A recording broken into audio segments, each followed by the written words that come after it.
Avocial souhaite deux choses. Tout d'abord, libéraliser et simplifier le recours au CDD. Ensuite, simplifier les règles sur le travail à temps partiel.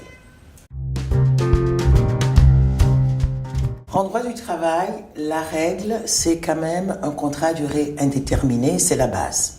On a créé le CDD, qui, à l'origine, avait pour objectif une flexibilité pour l'employeur, pour l'entreprise, mais aussi la possibilité de permettre aux sans-emploi de venir ou de revenir sur le marché du travail.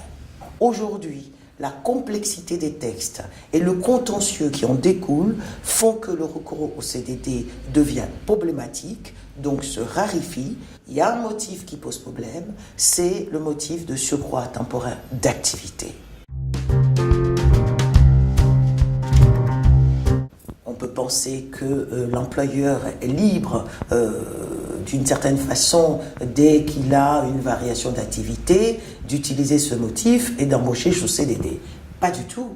Je prends l'exemple de l'entreprise qui fabrique du chiffon. Il a une hausse de carnet de commandes.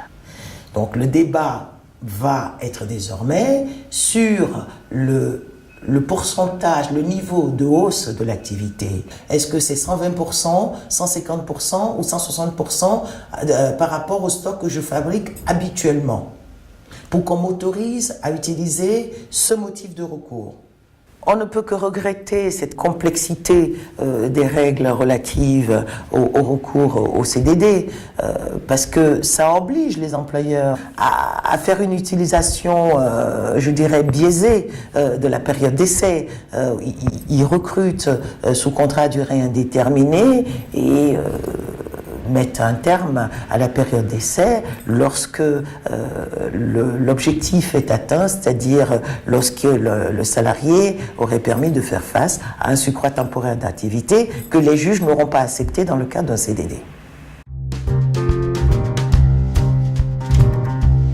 On oblige aujourd'hui, en l'état actuel des textes, l'employeur à insérer dans le contrat qu'il signe, par exemple, aujourd'hui, en 2017, un contrat à durée indéterminée à temps partiel, on l'oblige à prévoir dans ce contrat-là de quelle manière il va modifier les horaires du salarié dans 3 ans, dans 4 ans, voire dans 5 ans. C'est mission impossible pour l'employeur.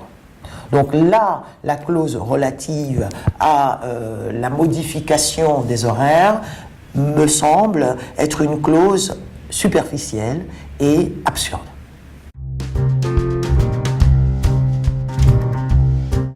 La France est à la traîne. Dans d'autres pays européens, ça a déjà été fait.